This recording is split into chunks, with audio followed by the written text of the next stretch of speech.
What is going on, everybody? My name is Brock Beirman, alongside, as always, with Dawson Livingston. We are two-fourths of the Hardwood Convos crew. First live stream on this new podcast. Chase Winterbore and Hunter Rose weren't able to make it with us. As of right now, I think Hunter Rose might jump in a little bit, a little later. We'll figure that out if that's going to happen or not, especially with this trade deadline news coming out. He's a big Milwaukee Bucks fan, and the Bucks were one of the teams that were making moves.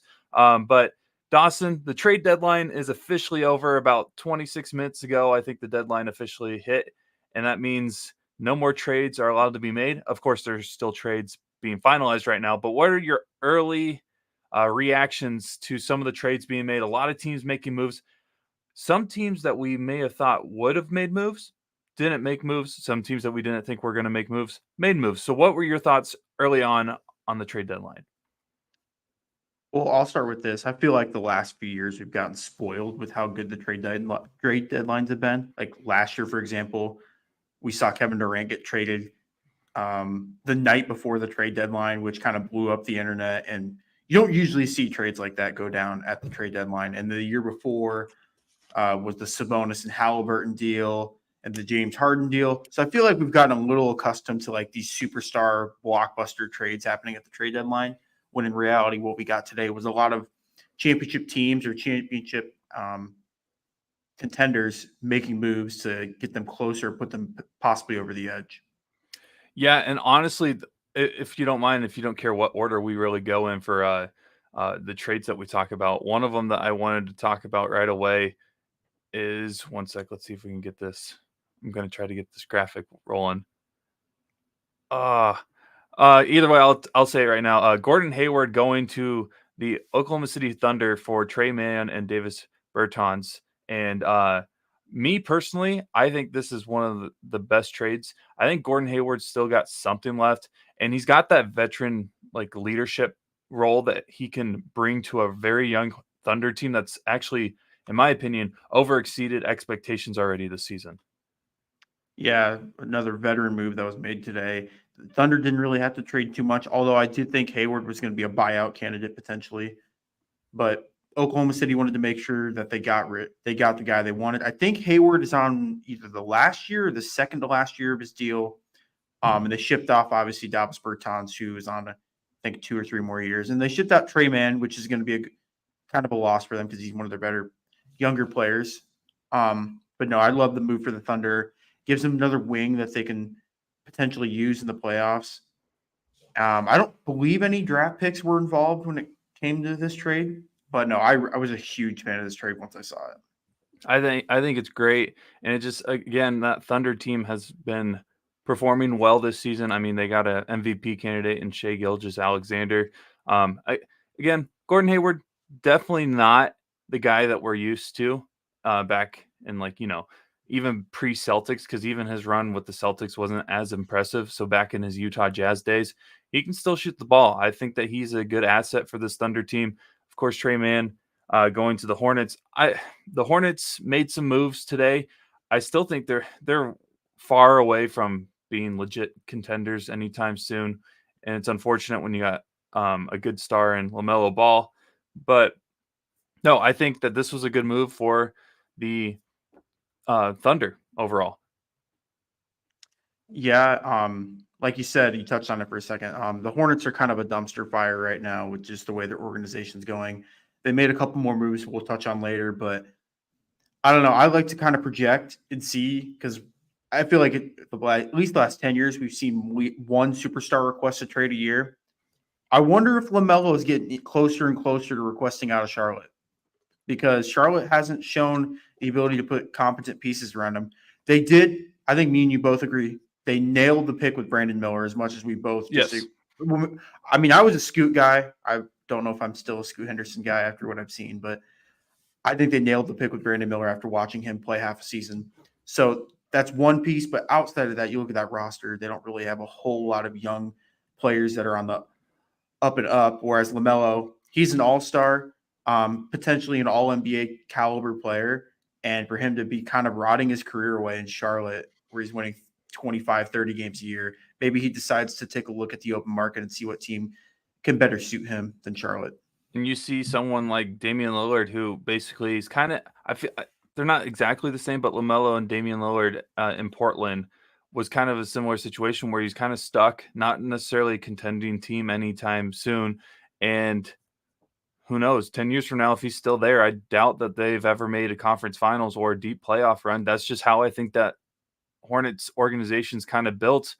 And maybe someday they'll hit strike gold and everybody ends up developing well with their picks. I agree with Brandon Miller being a great pick. I was high on him in his college days. I think I picked him as my top freshman last year to watch for. And so it'll be interesting to see how he develops as well. And like you mentioned, it wasn't the only trade that the Hornets made. And this is one I think you wanted to touch on a lot about. And I think more specifically, not because of the Hornets, but because of the team that they traded with. And the Dallas Mavericks gave Grant Williams, Seth Curry, not Steph, Seth Curry, and a first round pick for PJ Washington. And me being a Grant Williams guy, at first I'm like, oh, this absolutely sucks. However, I can see how this actually benefits the Mavericks as well as some of the other moves they made today.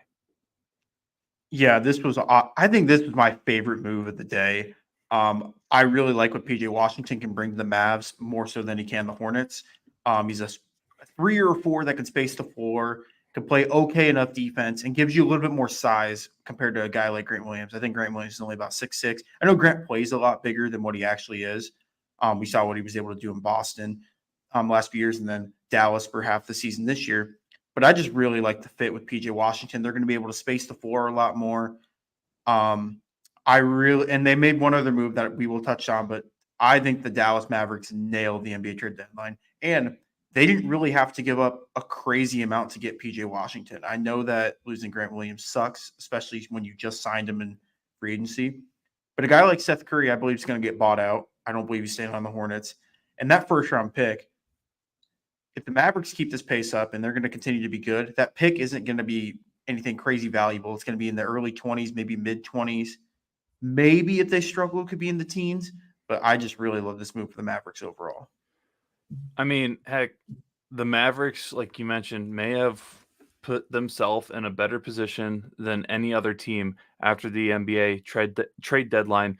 I'm trying to find the other trade, but if you want to go ahead and mention it while I look it up, that'd be great.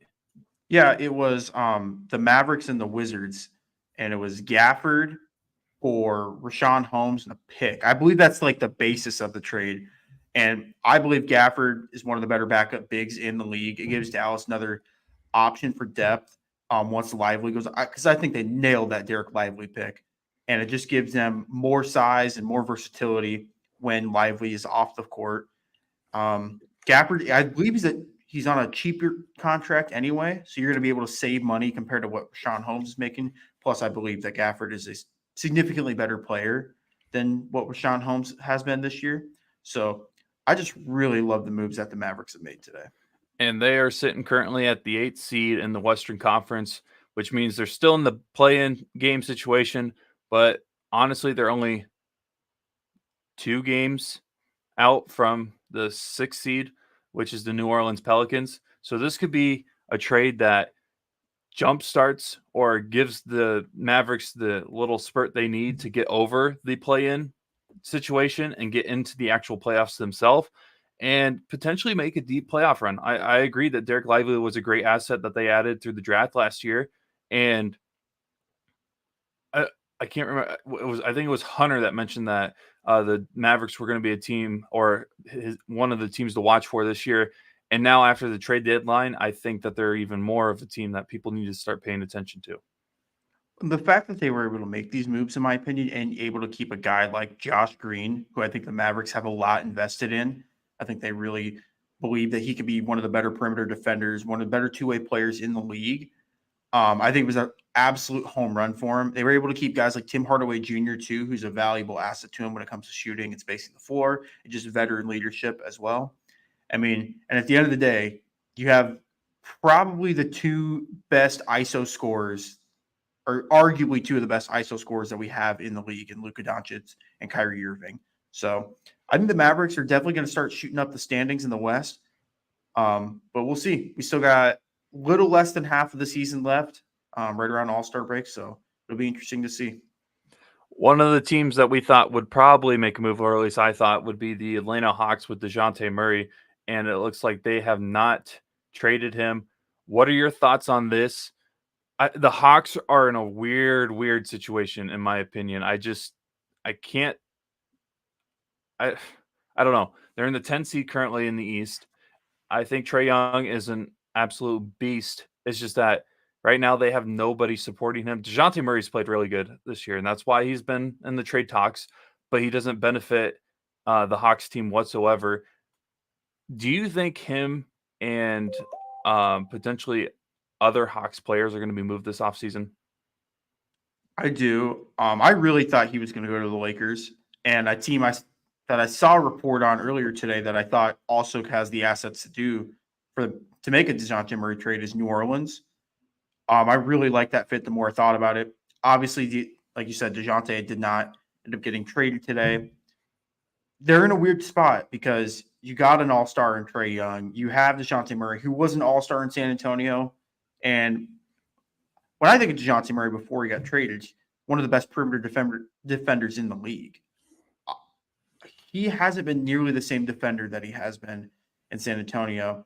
And I think that's part of the reason why the Hawks are struggling. Plus, I don't really like the fit of most of the players on the Hawks roster. I think It's a messy roster. It is. You look at guys like DeAndre Hunter, who I think has regressed. He had that good playoff run his rookie year, I believe, when they played Milwaukee in the conference finals. Outside of that, haven't really been able to do much. You got look at a guy like Clint Capella. I mean, Clint Capella is going to give you about 13 and 10, and that's really about it from Clint. But then you got young guys that I feel like still have a lot of value and a lot of growth in Onyeka Okongwu and Jalen Johnson. I know they got a couple other guys I can't name off the top of my head, but I feel like you got to start shipping out those veteran pieces and really building that around Trae, Jalen, and Onyeka, because I feel like you get a lot of picks back for what you gave up for DeJounte, and you can not necessarily rebuild, but retool your roster. One guy I think that the Hawks actually will probably get rid of or work on trying to get rid of this offseason is Bojan Bogdanovic. It was a good move at the time when he signed with the Hawks. A lot of people were kind of going after him. It's not working out in my opinion. And I don't know. Him and DeJounte, I think, are the two that will probably be gone. I don't know what your opinions are on that. But yeah, do you think Trae Young, how much longer can Trae Young wait in Atlanta before he gets restless? Because it seems like every year, even the years that he wasn't necessarily like, I guess I don't think he's really ever asked out, but like he's always been involved in the trade talks, which is like if you're a player who wants to be a part of a franchise, that's not comforting for me. And I don't know what his standpoint is, and maybe this offseason we'll know because he's going to be involved again in the trade talks as well on the offseason. What Atlanta's going through is kind of what reminds me of what happened to Utah 2 years ago when they just like sold the farm. They said, you know what, Donovan, we appreciate your time. We had some playoff success with you. It's time to ship you out. Same with Gobert. Same with guys like Royce O'Neal and Joe Ingles. Like they got rid of those guys and they basically started a new franchise. Like if you were to start like a 2K expansion team. Like not a lot of guys that we had known. They had some stars in Laurie Markkinen and Colin Sexton and guys like that, Jordan Clarkson. But dude, it'll be tough because I do feel like Trae Young is a top 5 point guard in the league. He's consistently averaging 27 and 10 every single year. I don't see why a team like Atlanta wouldn't try to build around him, but I get from Trae's perspective if he's like, hey, I've given you guys 5 or 6 years to build a franchise around me. And we got to the conference finals, but it took an absolute collapse by the Philadelphia 76ers for that to be even remotely a possibility. One of my buddies from high school just commented Trae Young to the Spurs this summer, And you know what? Who says no? Who says no to a Trae Young, Victor Wembanyama duo? I know a lot of people were potentially talking about DeJounte Murray potentially going back to San Antonio. But hey, San Antonio needs a point guard or just a guard in general that can handle the ball. Atlanta's got two of them. Let's see which one they could potentially get. I mean, I love that idea. I love the idea of San Antonio getting a point guard this offseason, whether it's a guy like Trae Young. We know that San Antonio has assets to get a guy like him, or it's DeJounte. I would even lean more towards the veteran side of things. Watch out what happens with Golden State this year if CP gets cut or gets bought out or something, dude. I love the idea of Chris Paul in San Antonio. If Chris Paul finally comes to the realization, hey, I don't think I can get a ring, why not go to San Antonio? Why not pay him $30 million a year and say, hey, teach Victor as much as you can. We're not going to be very good for the next few years, but let's grow Victor as much as we can. I'm all in on CP to San Antonio, as well as Trae to San Antonio. Honestly, just give Victor Wembanyama a good point guard, and heck, they could potentially look at the draft and potentially get a point guard or a guy that can play the one as well as spread the court out in the three position as well. A guy like Bronny James, then get Bron over there. Bron always says he wants to play for Popovich. We're not going to even get into the whole if Bronny James deserves to be drafted this year conversation. But anyways, since we're talking about guards, we might as well talk about this new duo in the NBA that potentially didn't, at least they have a history with each other, not for good reasons. And that is that Pat Bev is going to Milwaukee. And Pat Bev and Dame Lillard do have a history with each other. What were your thoughts when you saw this? I know Hunter, who's also a part of our show, didn't comment on it, or he let's just say he's not happy. He's not happy with the move as a Bucks fan. I mean, honestly, I'm not a big campaign fan, so I honestly think it's a good move because I think Pat Bev is one of those guys in the playoffs that can really upset people because he's so scrappy on the defensive end, and he's kind of like Marcus Smart without a jump shot. So defensively, this is a huge asset for a team that needs the defensive help. No, I agree with you more than I agree with Hunter right here. I kind of like. I think it's great. Pat Bev going to the Bucks. I know that some people aren't the biggest fan of Pat Bev, and I will admit I'm not a huge fan of Pat Bev. What he was doing with the Lakers, I wasn't really a big fan of. But what he was able to do with a team like Minnesota, and then, oh my God, why can't I not remember the team? Oh, the Bulls last year, and really sparked the Bulls a little bit. Had some funny moments there, but I really like the move for Milwaukee. Milwaukee's a team that didn't really have a ton of moves that they could make unless they wanted to trade like Bobby Portis or Chris Middleton. So when they get an upgrade at backup point guard, I mean, I don't think you can be mad about it whatsoever. I know Hunter isn't thrilled about that idea with Pat Bev and Dame, but I don't know. With a team like Milwaukee that's so far over the cap when it comes to like the tax apron too, you got to find a way to get players on the cheap and on like veteran minimum contracts. I completely agree. And I don't know. I think overall this is just a great move for Milwaukee. I think it's only going to benefit them in the long run. We'll see if that actually holds true. But I don't know. There's been a lot of teams are making moves, and you mentioned that the Mavericks probably won the day. If there was a runner-up, I think New York would probably be a team that a lot of people are going to be talking about. And I think it's because of the move that they ended up making where they now have Alec Burks and Bogdanovich, and they gave up a bunch of meh players, if we're being honest. What? He's got a strong opinion on this one. They did give up a lot. So what are your thoughts on this? Because also the Detroit Pistons have waived Killian Hayes, who's a former number 7 overall pick in the NBA draft. Okay, to the audience that doesn't know by now, I am a Cavs fan. So when I saw this move, I got instant depression because of how much I love this move for the Knicks. Like, I think the Knicks got so much better with this trade. The amount of depth and shooting. It low-key made me mad when I saw this deal. I'm like, it's all they had to give up for Bogdan and Alec Burks, who I don't know who many people who watch Pistons basketball, but Alec Burks is one of the better backup point guards in the league. He was great with New York his first stint 2 or 3 years ago, and we obviously know what Bogey can do. We saw what he was able to do with Utah and Indiana. And the fact that New York only had to trade basically a contract filler in Evan Fournier, Quentin Grimes, who's been struggling this year to say the least, and Malachi Flynn in 2 picks. I mean, come on. I feel like that's a home run deal for the Knicks. It sucks as a Cavs fan because they're going to start shooting up the standings again. And I'm not trying to lose to New York back-to-back years, but no, I really like the deal for the Knicks. Hey, Cleveland is on a 7-game win streak, so you do have a little bit of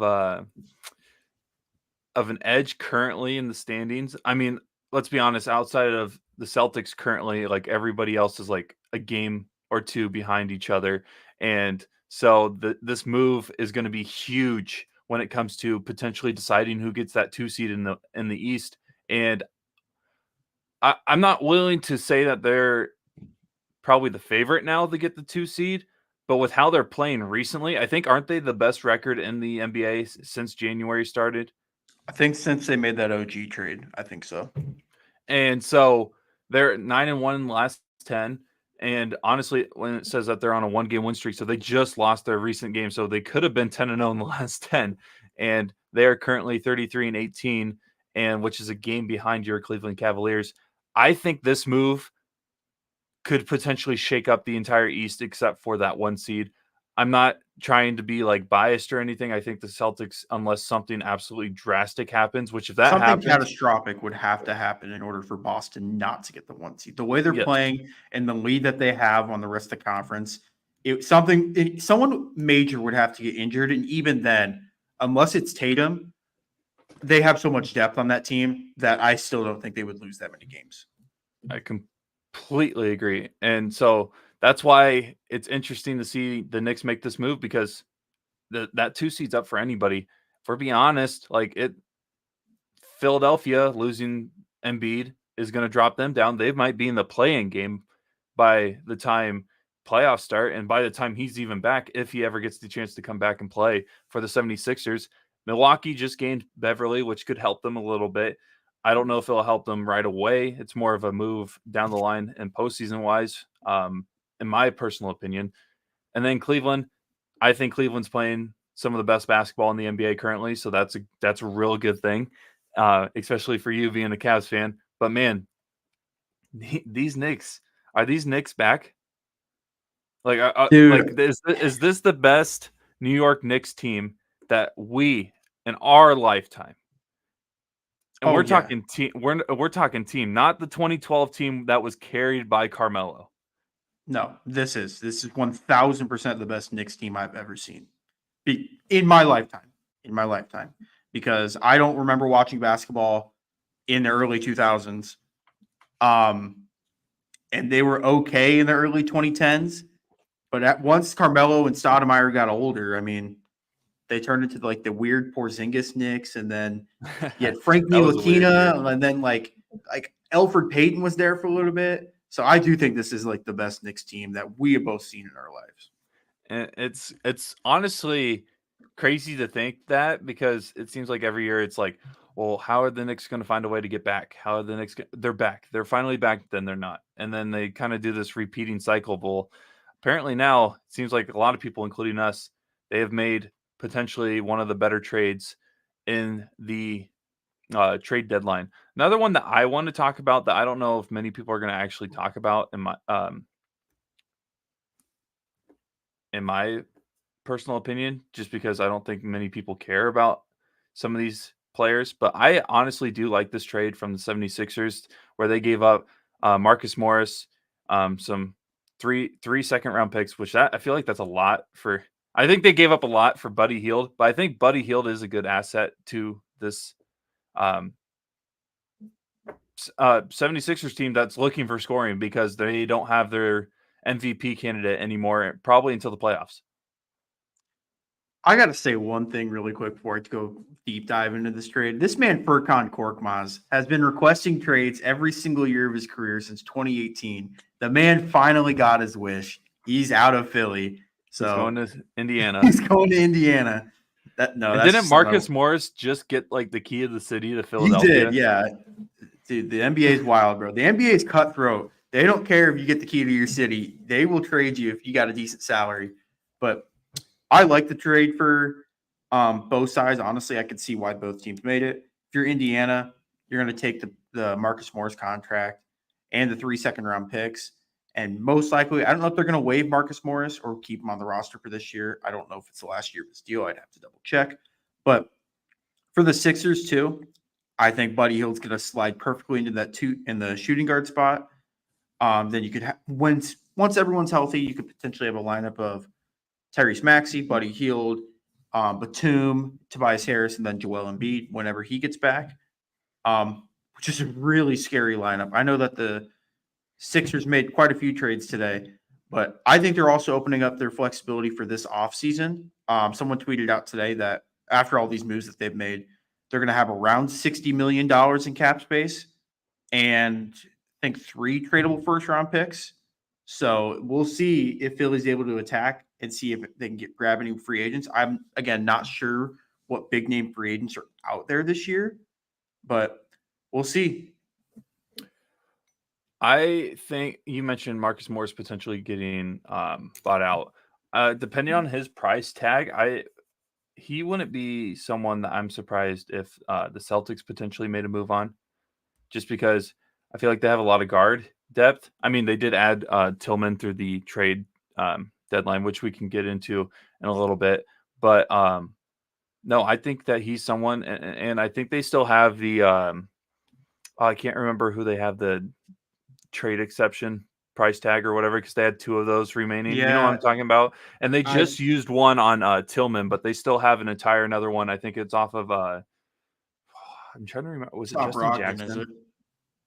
It might be Brogdon. I can't remember for sure, but like they have a trade exception remaining, which is like I think a good 6 or 7 mil. So depending on who's available, potentially you could see the Celtics make a move on that. I wanted to get your thoughts on this trade, and this trade is not major in my opinion whatsoever. But Monte Morris, who is from he's from the Flint, Michigan area, so he just got his opportunity to play with his hometown team. Was injured over half the year, just came back, started playing for the Pistons, gets traded to the Minnesota Timberwolves for Shake Milton, Troy Brown Jr., and a second-round pick. What are your thoughts on this? I think it's not a bad move for the Pistons. Are basically just showing that they're blowing up again, which is that franchise blows up every year, it seems like. But this is just showing it even more. I think Monte is a good asset to the Wolves. He's a good depth guy when it comes to point guards. He's not bad. He doesn't turn the ball over. And like people may like laugh at that, but like postseason wise, turning the ball over can change a game drastically. As a Celtics fan, I know when Jaylen Brown's dribbling it with the left hand, it scares the crap out of me. So Monte Morris does not turn the ball over. College, he never turned the ball over. Now in the NBA, he's got the same skill set. And no, I think this is a great trade for the Minnesota Timberwolves, who are, I think, still top 2. Are they? Yep, still top 2 in the Western Conference. Yeah, I like this move a lot for Minnesota. They're able to get back a point guard depth behind a guy like Mike Conley, who has shown his age this season. I think he's 35 or 36. It sucks for the Timberwolves that they had to give up a guy like Shake Milton and Troy Brown, who I think were playing good basketball for him. But at the end of the day, you're not going to use 11 to 12 guys in the playoffs for your rotation. You're going to use about 8, maybe 9 guys in total. So if you're able to consolidate some of your assets and try to get like a better depth piece, I think you should do it every single time. And that's what Minnesota was able to do with Monte. I think he's a great backup point guard. I think, correct me if I'm wrong, but I believe he's a fairly efficient shooter as well. I haven't watched Monte really since he was in Denver, but I Let don't me know. I let me really look like that the up real move. quick I just to think he's confirm. But yes, I think he is and an like you efficient. said, he doesn't turn the ball over very much, which every possession matters in the playoffs, especially when you come down the stretch at the end of a game and you are running your bench unit for the last few minutes and you just want them to stay afloat and not surrender a huge lead or get you down by 10 or 15 points, which I believe a guy like Monte is going to be able to keep Minnesota's second unit afloat. I agree. Real quick, Monte, I mean, over his career is about a 47, 48% shooter. This year, little shaky start, 36, but he's only averaging 0.3 turnovers this year, 0.8 over his entire career per game. Yeah. So it's just a great asset for the Detroit Pistons. And as you can see on your screen, the Celtics were also involved in the trade deadline. Go figure. Brad Stevens making moves around the trade deadline or just making moves in general. It just seems like that's something we've come to accustomed to with the Celtics under Brad Stevens, or just the Celtics really in the last 20 years. It seems like they're always involved in this stuff. But they get Xavier Tillman and give up 2 second-round picks. I don't think this is going to be huge asset gained for the Celtics really when it comes to like playing time. I mean, he is a good guy to add to the roster when you're coming for depth. Um, but I don't know. I personally think that Marcus Morris could be a better guy if they added him off of free agency. If of course Morris gets bought out. But what are your thoughts on this trade? I really like it. And I don't think that this screenshot shows, but I think Lamar Stevens also got dealed in this trade. He's heading to Ooh, Memphis. I'm let fairly me see if I can confident in find that. that real quick. But I really like the move for Boston. I mean, very low risk. I wouldn't say high reward, but moderate reward because I think Tillman's a great backup center.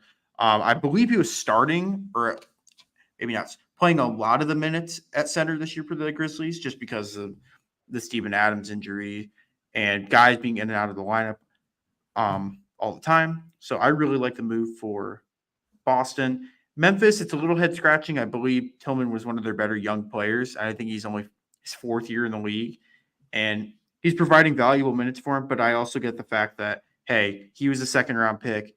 Let's cash in our chips when we can and get 2 second rounders, and potentially we could take a flyer on a guy like Lamar Stevens as well. Yeah, completely agree. I can't find the official. Oh, here it is. Oh, or is that a different one? Oh, I didn't realize that the Celtics made another trade.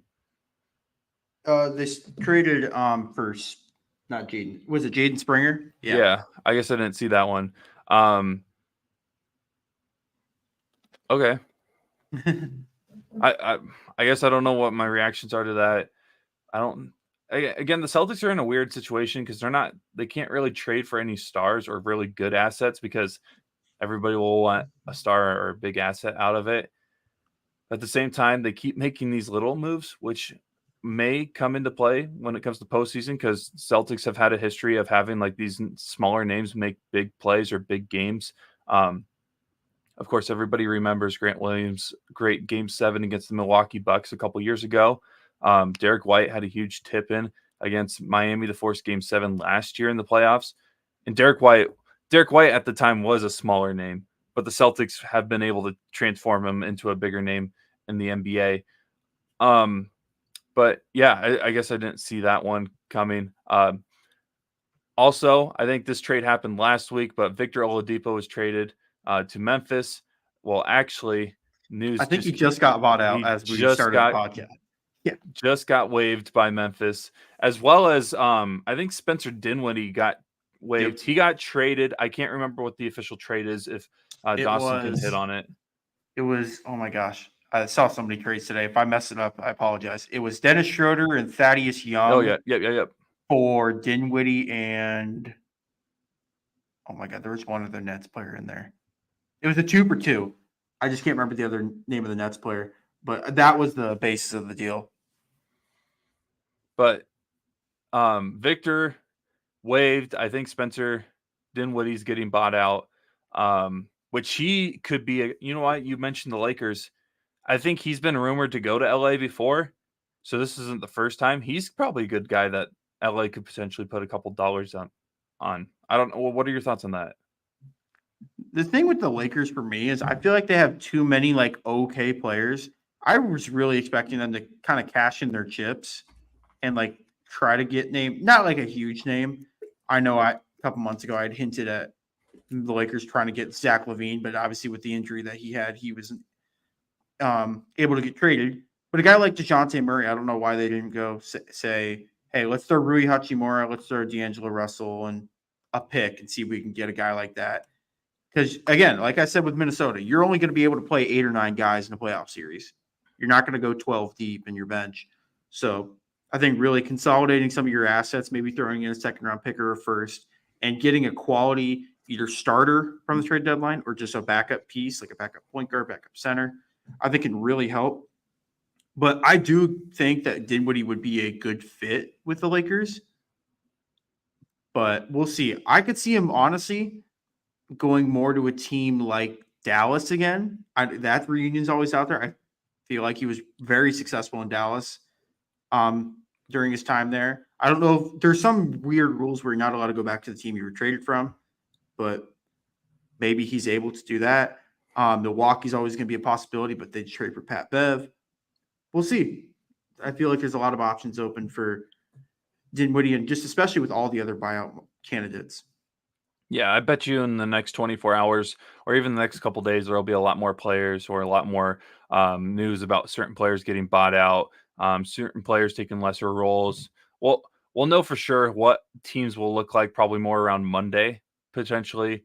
But are there any other trades that you want to talk about or anything else from the last couple of days leading up to the trade deadline before we sign off? Well, I wanted to touch on the Boston thing really quick. I think the reason why they're making these like little moves is I don't believe Boston can sign a buyout player due to them being over the second level of the Oh, tax yeah, yeah. apron. So I think it's like I get why Brad Stevens is making these moves because, like you said, guys like Dinwiddie, guys like Victor Oladipo, I don't think Boston's able to sign those guys whatsoever. Same with there's a few teams, Boston, Milwaukee. I don't think Golden State's allowed to sign buyout players as either. So I think you kind of have to make these moves around the margin and just these like, hey, we'll take a flyer on this guy for a second round pick for a year and see if he can turn into anything. But other than that, I mean, no, I mean, I don't know. We touched on basically all the major deals that happened today. A lot of the big deals that happened this year, the Dame Lillard one happened in October. The OG Yep. Anunoby one happened in December. Like a lot of these deals that were pretty major have already happened for a couple months ago. So I feel like we kind of got our hopes up for today for not no reason, but I feel like we have to We're temper used our to it. yeah, especially the last few years with Durant getting traded. That kind of threw everyone for a loop and this is how the trade deadline is going to operate from now on. But I feel like we have to kind of temper our expectations with the trade deadline where it's just going to be a lot of contenders making these little moves around the margins. Overall, one winner, one loser, best trade. Well, my one winner, I already said it today, but I think it's Dallas. I know New York made a great trade. I just really like what Dallas did. They were able to get a backup big behind Lively, and they were able to get a guy like PJ Washington who can space the floor and is on a very reasonable contract. My one loser of the day is the Lakers/Bulls. The Bulls, I saw a stat out there. Bulls have not made a player trade since August of 2021. Since the DeRozan trade and the DeRozan trade and the Lonzo trade, like that kind of Wow. area. Yeah, if that doesn't go to show you their reluctance to make any sort of player moves whatsoever, I don't know what does. And then the Lakers, I don't know. They're just kind of sitting around this 9 or 10 spot in the West. And the fact that they weren't really able to make any moves. Like we saw what they did last year. They were able to say, hey, Russell Westbrook, we're going to turn you into D'Angelo Russell, Malik Beasley, and a couple other guys like Rui Hachimura was traded. They traded for who else? They traded for Mo Bamba, just guys around the margin, and they weren't able to do that this year. So I do think that the Bulls and the Lakers are probably the losers of today. And then my favorite trade, I do think it is probably the Knicks trade, just because I feel like what they gave and then what compared to what they got, I think they got so much more than what they had to trade. Because I feel like guys like Evan Fournier weren't factors in that rotation. Ryan Arcidiacono, Villanova legend, wasn't really a factor for that rotation. Oh my gosh, why can I not remember I know Quentin Grimes, but I can't remember the last guy that was in that trade. I just really think the Knicks made a major upgrade, and I think they are going to push for that 2 seed in the East. But I would have to say, yeah, that's probably my favorite trader today. So that's going to be my favorite trade as well. Malachi Flynn was the Thank you. other Thank one. you. But so that's going to be my favorite trade as well. I also think they won today. So they're not only going to have the best trade, but in my opinion, they are the winners of today's or best moves today for the NBA trade deadline. And then my losers, it's just Detroit being Detroit. they just they they keep making trades, but like I don't know what it's doing to actually help them because they're just getting players for players, and I don't really think there is anything worth doing with when you're 7-43 and there's no way you're competing for anything. And it's not like they're giving up all stars right now. I mean, they gave up Bogey to New York, which is going to be great for Bogey, but they're my loser for today because they keep trying to make moves and it's not worth it. I also think that potentially Atlanta as well. It will depend on the long run to see what they do with DeJounte Murray and company. I really, really would love to see Trae Young dominate with a Hawks team.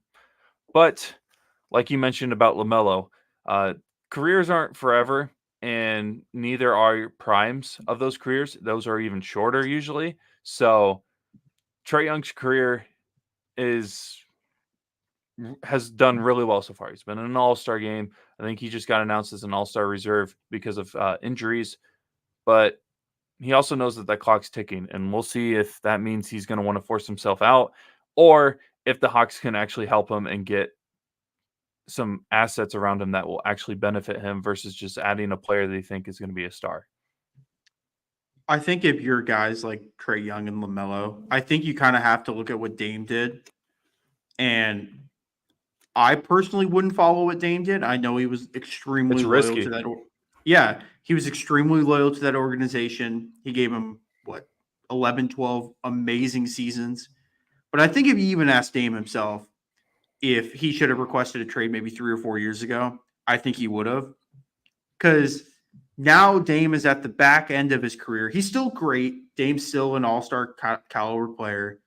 But I think that could you imagine Dame 3 years ago with Giannis right now? Like Lord. like the Bucks are pretty good as is. They're the 3 seed or 4 seed right now.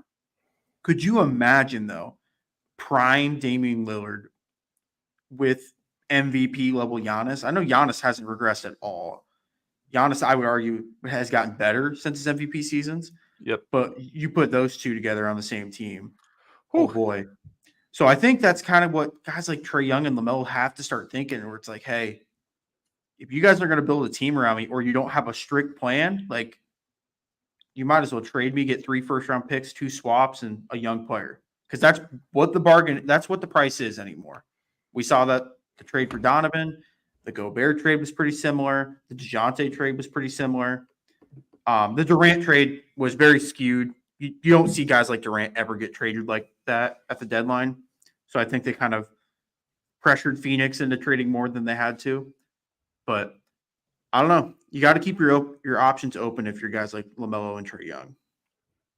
Completely agree. They're both sitting at the bottom half of the Eastern Conference. We both mentioned our winners, Dawson's being the Mavericks and mine being the Knicks when it comes to who made the best moves for the trade deadline. Knicks sitting in the 4th place currently of the Eastern Conference, but also that 4th place is basically 2nd place when you look at it. So we'll see if the Knicks move actually helps them jump up, as well as the Mavericks, who are sitting in 8th currently in the Western Conference. But the moves they made where they are able to get PJ Washington and some others while also giving up not a ton of like stars, but like decent players, we'll see if that benefits them in the long run as they're looking to get out of the play-in situation.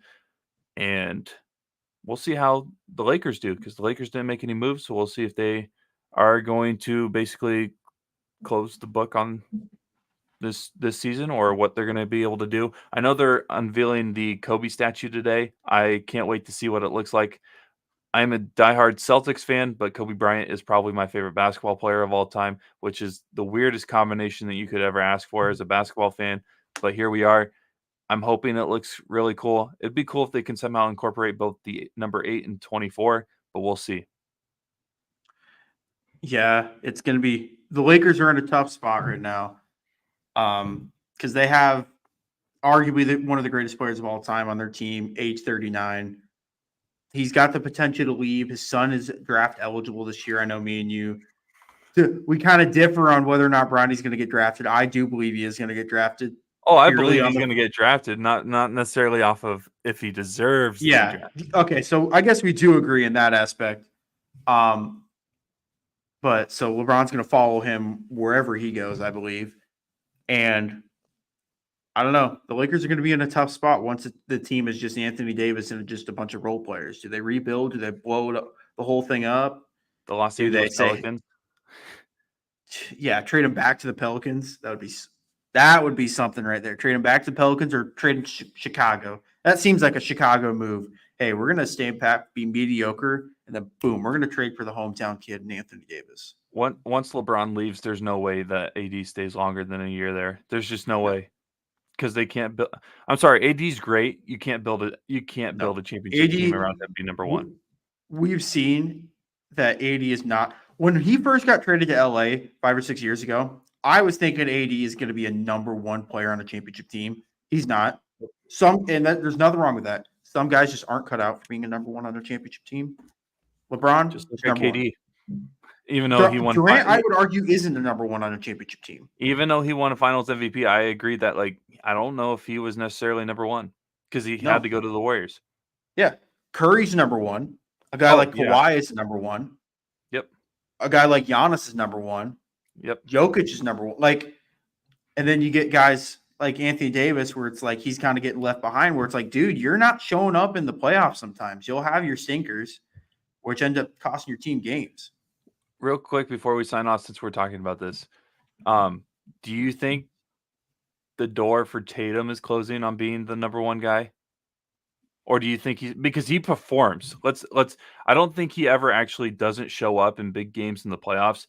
He does have a couple on his history, but when it's the big games, like win or go home, it usually seems like he shows up. I still have hope that Tatum can turn into a number one. Here's the issue for me with Boston, and it's the hard reality and the hard truth that no one wants to say. They got to trade Jaylen Brown. And I know that there's a number one seed. Everyone's going to give me hate for that. I don't believe – me personally, if I was Jaylen Brown and I was offered in trade rumors for Kevin Durant 2 years ago, and it's like, hey, you're going to go to Brooklyn for a bunch of picks and we're going to get Kevin Durant in return, wouldn't you be a little peeved? It's like, hey, you don't think I'm as good as Kevin Durant? You don't have the belief in me that you would for Kevin Durant? That would peeve me off at the organization just a little bit. Where I think you could trade a guy like Jaylen Brown, get a fresh start. You could get a bunch for Jaylen Brown. And that only opens up opportunities for guys like Derek White, guys like Drew Holiday, who's a little bit older, Porzingis, guys like that. I don't know. I've always thrown this one trade out there to my buddies, but what if Cleveland says, hey, we're tired of Darius Garland. Let's trade Garland for Jaylen Brown straight up. I won't accept that. You won't accept that? Hey, and that's totally fine. But I believe that Boston could use a true point guard and a shooting point guard. I don't think Drew could really space the floor anymore. I have seen Drew Holiday, no disrespect. I've seen that man go 3 for 18 in games. Well, then let's just go get Trae Young. That's true. Yeah, Trae Young's another great guy. Ship Jaylen Brown to Atlanta. Is it? Wait. No, Jalen's not from Atlanta, right? I'm not. No, Jalen went to Cal, but I don't know where he grew up at. I swear he did stuff in Atlanta this past summer, and maybe that's what I'm thinking. But no, maybe that's full disclosure, not saying trade Jaylen Brown, No, but and I'm not. yeah, I'm just throwing it out there. Let's say if Boston season ends sooner than expected, if yep. don't, they don't at least make the conference finals. I consider that a failure for Boston, personally. If they don't make the finals, in my opinion, I mean, you definitely could argue that, especially with the East being kind of up in the air right now. With yep. Cleveland, we don't know what Cleveland it really is. As much as I'm a diehard of that franchise, I mean, they just got absolutely annihilated in the playoffs last year. The Knicks, who knows if the Knicks can really put this all together in the playoffs? The Sixers are not healthy right now. The Bucks, they have their defensive issues, and who knows if you really can trust Doc Rivers in a playoff series anymore. So I kind of do agree with you now that if Boston doesn't make the finals, I think you have to consider the season as a failure. And that's when you start looking at options like, hey, how do we better this roster? Because I believe you got a guy like Tatum who's your number one. But outside of that, I feel like everyone should be on the table. A lot of people were talking about how the Celtics team was going to look a lot different if they didn't have a good run last year. I think this is the year. I didn't believe that last year. I thought actually we would keep a lot of players, and we made some moves that were upsetting to me a little bit. I mean, I like Drew Holiday on the Celtics, but getting rid of Marcus Smart was something that I did not expect to happen because he's the heart and soul. He was the heart and soul of that roster. So, if they don't make the finals this year, I would not be shocked if, well, I think Al Horford retires after this year, anyways. Mhm. Personal opinion. I wouldn't be shocked if JB's gone. Wouldn't shocked if Pritchard's gone. I think they keep White. I really do think that that's one guy. I think they If do there was, too. if there were three players that I don't think the Celtics will play or will trade or would ever consider getting rid of right now, it would be Tatum, Porzingis, and White. That's just my personal opinion. But Yeah, I could just because I think Porzingis fits this team well and how he Derek White does. plays. So I don't know, but maybe even Derek White's on the. When you've tried to make the finals and tried to win championships for so long with this roster that you've gotten, and you just keep failing or just slipping up at the end, it's kind of hard not to just completely blow up. But it'll be interesting to see what they do. Yeah, my top three would be the exact same. I think a guy like Tatum, obviously, Tatum is untouchable in every trade. There's no value you could get in return for Tatum that would be equal without taking like four people or four contracts. Derek White, I think, is essential to the Boston Celtics. This might be a hot take, but I would personally value Derek White more to a franchise than I would Jaylen Brown. That's just me, unpopular take, and I get it.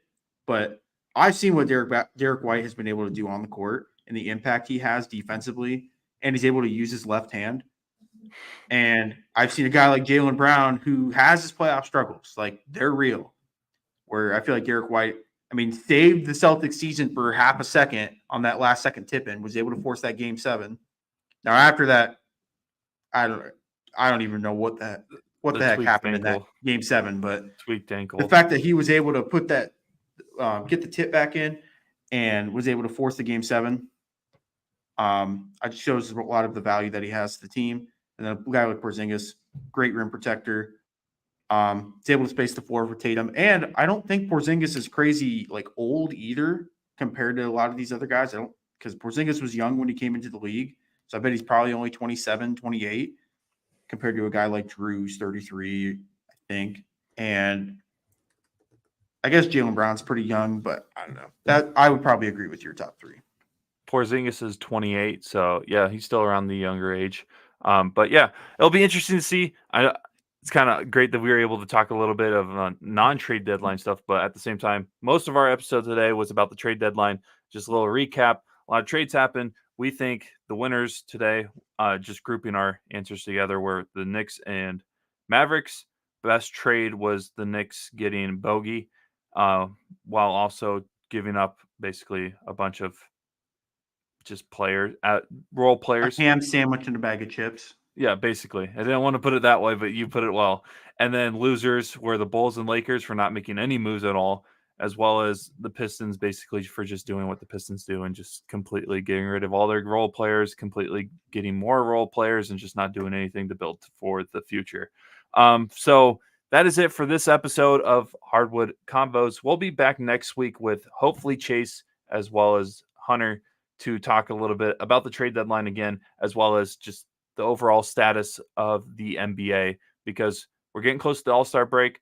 A lot of people are making their push to hopefully lock in a spot in the actual playoffs, not the play-in tournament, and we'll see what happens there. But Dawson and I will be back tomorrow to preview the Super Bowl matchup on the Sports Nerds podcast with the Kansas City Chiefs and the San Francisco 49ers. You better be wearing your Chiefs jersey because I got a 49ers jersey that I'm wearing tomorrow. So we'll see.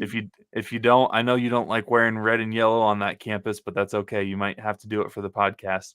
But I got a little something up my sleeve. You'll the audience and you will see it tomorrow. It might not be red and yellow. It might be. We'll see.